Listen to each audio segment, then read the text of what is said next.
When the war was over and Dwight Eisenhower sat down to write about how it was won, he made a short list, not of generals, of machines.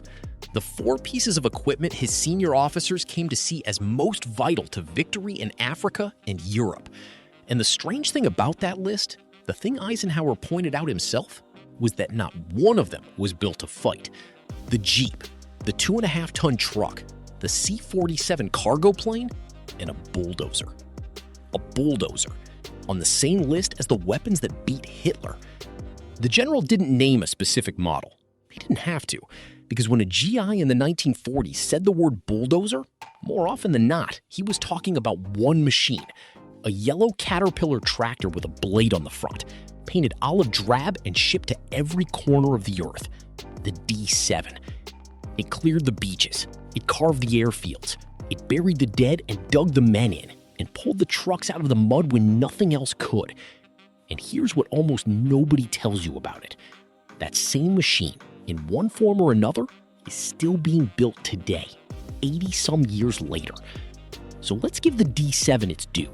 20 things about a tractor that helped win a war and then refused to retire. Before we start, drop the machine you want us to cover next in the comments. Most likes wins the next video. Let's go. Number 20. It started life without a letter. Before it was the D7, it was the RD7. Caterpillar rolled it out in the mid-1930s, back when the company was still figuring out what diesel power could really do in a crawler tractor.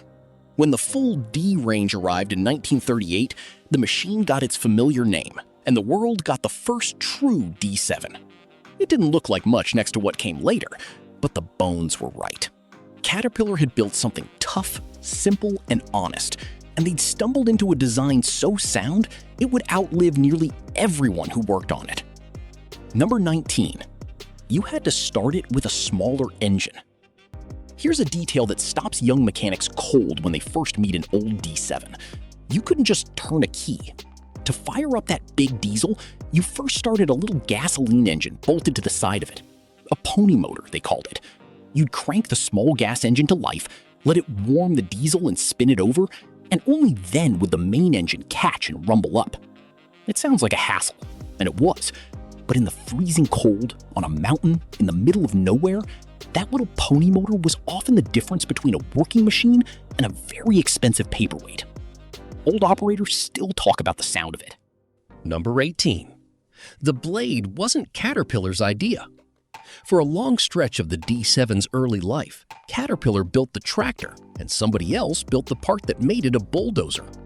The blade out front was often raised and lowered by cables, spooled on winch drums, and a good number of those control units came from a company run by a man named R.G. LeTourneau, same name behind the biggest wheel loader ever built. So the tractor and the blade came from 2 different shops, bolted together into one machine. Hydraulics took over later and made the whole thing smoother and stronger. But in the beginning, the mighty D7 was a Caterpillar body wearing another man's arms. Number 17. The Army didn't want it to dig, it wanted it to pull. When the military first took the D7, a lot of the brass weren't thinking about earth moving at all. They wanted a mule, something to drag heavy artillery through terrain that would swallow a truck whole. The Army lumped these tractors under a generic label, the M1 heavy tractor, and put them to work hauling big guns. The digging came later, almost as an afterthought, once somebody in the Corps of Engineers realized the same machine that could tow a howitzer could also build the road the howitzer needed to get anywhere. One tool, 2 jobs, and the second job turned out to matter even more than the first. Number 16. Over 1,000 of them were shipped to the Soviet Union. The D7's war didn't stay on the American side of the line. Under Lend-Lease, the program that armed America's allies, more than 1,000 of these tractors were sent to the Soviet Union. The Red Army used them the same way everybody used them, as brute force prime movers, dragging enormous artillery pieces across the Eastern Front. Think about that reach for a second. A tractor built in Illinois hauling Soviet guns through the mud toward Berlin. The D7 fought the whole war on more than one flag, and it did it without a single weapon of its own. Number 15. At Guadalcanal, men ran them under fire. This is the part that should be in every history book, and somehow isn't. In the Pacific, the Navy's construction battalions, the Seabees, use D-7s to carve airfields out of jungle and coral. The most famous of them was Henderson Field on Guadalcanal. And the men grading that strip were doing it while the Japanese were still shooting. Artillery, snipers, air raids. A Seabee on a D-7 was a big, slow, unarmored target sitting up high on a loud machine. And he kept dozing anyway, because the planes needed somewhere to land, and there was no one else to build it. Some crews welded scrap steel onto their tractors for a little protection. Most just kept working and hoped. Number 14. Eisenhower put it on the same list as the atom bomb. We opened with this, but it deserves its own place in the count because it's the highest praise a machine like this ever got. In his own memoir, the Supreme Allied Commander named the Bulldozer among the handful of tools most vital to winning the war, right alongside the Jeep and the transport plane. And he added a line about all of them that has stuck ever since. In his words, "None of these is designed for combat." The man who commanded the largest invasion in history looked back at all of it and gave part of the credit to a farm tractor with a blade. That's the D7's real metal. Number 13. It was small on purpose, and that was the genius of it. By Dozer standards, the D7 has never been a giant. It sits right in the middle of Caterpillar's lineup, dwarfed by the monster D11. And that's exactly why it works. A machine this size, somewhere in the range of 16 to 20 tons in its classic years, is big enough to move serious material and small enough to go where the big dozers can't. Steep slopes, tight forest, narrow cuts. You can load it on a trailer without a special permit and a police escort. The D7 succeeded not by being the biggest, but by being the most useful. It's the machine you actually call when there's real work to do. Number 12. It became the world's road builder. When the shooting stopped, the D7 didn't. All those war surplus machines and all the new ones Caterpillar kept building went straight to work rebuilding a wrecked world and pushing new roads into places that never had them. Post-war Europe, new highways, dams, pipelines, logging operations up in the mountains where the ground is too steep and too broken for anything larger. For decades, if a road was getting cut into difficult country, odds were good a D7 cut the first path. It traded its olive drab for Caterpillar yellow and just kept pushing. Number 11. Some of them made oil into a milkshake. Now, nobody who loves these machines wants to admit they were ever anything but perfect. But the honest truth is more interesting. Certain models had their quirks. A run of the 1960s power shift machines had a nasty habit of churning water into the rear-end oil until it turned pale. And frothy, and mechanics who saw it called it exactly what it looked like: a milkshake. Catch it late, and you had real trouble. Other models borrowed a transmission from a smaller machine that wasn't quite up to the job and wore out faster than it should have. None of this killed the D7's reputation, but any old mechanic who tells you it never gave him a headache is lying, and he knows it. Number 10. In Vietnam, they turned it into a jungle eater. The D7's next war looked nothing like the last one. In Vietnam, the enemy used the dense forest as cover, so the army went after the forest itself. They took D7s, bolted on a special land-clearing blade called a roam plow, and sent them in to knock down jungle by the acre. It was brutal, dangerous work. These machines were ambush magnets, so many of them got armored up with steel cabs and grill work to protect the operator from gunfire and shrapnel. A tractor designed to build things spent that war tearing them down.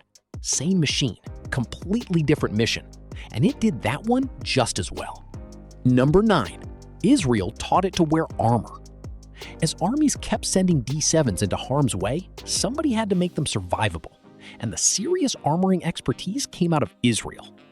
Israel Military Industries developed armor kits that wrapped the operator in steel, turning an ordinary construction dozer into a combat engineering vehicle that could shrug off small arms fire and roll through a minefield. Militaries around the world ran armored D7s to clear mines and breach obstacles, jobs where the whole point is to drive straight at the thing everyone else is running from. The gentle giant of the construction site had grown a suit of armor. Number 8. They eventually let the operator get out of the seat entirely. For most of its life, running a D7 through a minefield meant a human being sat on top of it, directly over the very thing that might go off. So the Army did the sensible thing and cut the man loose from the machine. They developed a remote-controlled version of the D7, where the operator could clear mines from a safe distance while the Dozer did the dangerous part alone. It's the same logic that runs through all of modern heavy equipment now, keeping the person away from the hazard. And the humble D7 was there early, taking the risk so a soldier didn't have to. Number 7. The Marines finally let theirs go. Every legend eventually hands off the torch, and for the US Marine Corps, that moment came in 2009. After decades of relying on the D7G, the Marines retired their fleet and replaced it with a John Deere machine, the 850J, in a military configuration. It was the end of a very long era. Generations of Marines had learned to build and destroy on a D7. And then, one day, the green deer rolled in and the yellow cat rolled out. Nothing lasts forever. Not even the machine that helped win the war. But going strong into the 21st century is a run almost nothing else can claim. Number 6. In 1986, it got the shape you'd recognize. If you picture a modern Caterpillar dozer, you're probably picturing a triangle. The drive sprocket, the toothed wheel that turns the track, sits up high off the ground instead of down at the corner. That's called an elevated drive or high drive. And for the D7, it arrived in 1986 with the D7H. Lifting that sprocket up kept it out of the dirt and abuse down at ground level, made the final drives last longer, and gave the whole undercarriage an easier life. It also gave the machine its unmistakable modern silhouette. The D7 had been reliable for 50 years. Now it looked the part too. Number 5. Then Caterpillar did something nobody expected. They made it electric. In 2008, at the big equipment show in Las Vegas, Caterpillar rolled out a D7 that broke every rule the machine had followed for 70 years, the D7E. Instead of the engine driving the tracks through a transmission, the diesel now spun a generator, and that electricity ran a pair of motors that turned the tracks. A diesel-electric dozer, no gears to shift. If that setup sounds familiar, it should. Because it's the same idea LeTourneau had been preaching for decades, and the same principle that moves a locomotive. Caterpillar, the company built on mechanical drive, had finally gone electric, and they did it on the D7. Number 4. The electric one sipped fuel and won an award for it. The point of all that reinvention wasn't just to be clever, it was to save money and diesel. Caterpillar claimed the electric D7E moved about 25% more material for every gallon of fuel it burned, with better productivity and lower operating costs over its life. That's an enormous jump in an industry where fuel is one of the biggest bills there is. The machine even picked up a Clean Air Award from the Environmental Protection Agency. Not bad for the descendant of a tractor that once ran under Japanese fire with scrap metal welded to its sides. The D7 had gone from war hero to fuel economy champion. Number 3. It runs one big cylinder where others use two. Here's a small piece of engineering most people walk right past. To lift the blade, most dozers use two hydraulic cylinders, one on each side. The electric D7 was designed around a single, stout lift cylinder, doing the same job with fewer than half the parts. Less to build, less to break. Less to fix at 2 in the morning when the machine goes down. That's the whole Caterpillar philosophy in one detail. Don't add complexity to look impressive. Strip it away until what's left is strong and simple and hard to kill. It's the same instinct that made the very first D7 great, carried forward 80 years. Number 2. The high drive came back and the letter disappeared. The electric D7E, for all its cleverness, actually went back to a low, flat track undercarriage. But in 2020, Caterpillar brought out a new version and returned to the high drive triangle. And they did something telling with the name. They just called it the D7. No new letter after decades of C, D, E, F, G, H, R. Under Cat's newer naming system, the machine had come full circle and earned back its plain original name. After more than 80 years and a dozen major redesigns, the world's most storied medium dozer was once again simply the D7. Number 1. It quietly became the most important dozer ever built. Add it all up. It fought in a world war on multiple continents and under multiple flags. It rebuilt the countries that war destroyed. It cut roads into mountains, cleared jungle, breached minefields, and pushed into places no bigger machine could reach. It was armored, remote-controlled, turned electric, and reborn with a clean sheet more than once. Bigger dozers exist. Louder, heavier, more powerful ones get all the attention on the internet. But none of them has done more in more places for more years than this one. The D7 never needed to be the biggest. It just needed to be there. And for the better part of a century, it always was. So that's the Caterpillar D7, a farm tractor that a 5-star general ranked beside the weapons that won the war, a machine that never carried a gun and outlasted most of the ones that did. There's a lesson buried in it, and it's not about horsepower. The machines we remember aren't always the giants. Sometimes the one that matters most is the one small enough to go where it's needed, tough enough to survive whatever it finds there, and simple enough that a tired man in a muddy field can keep it running with the tools in his box. That was the D7. Still is. The Seabees who ran them at Guadalcanal are nearly all gone now.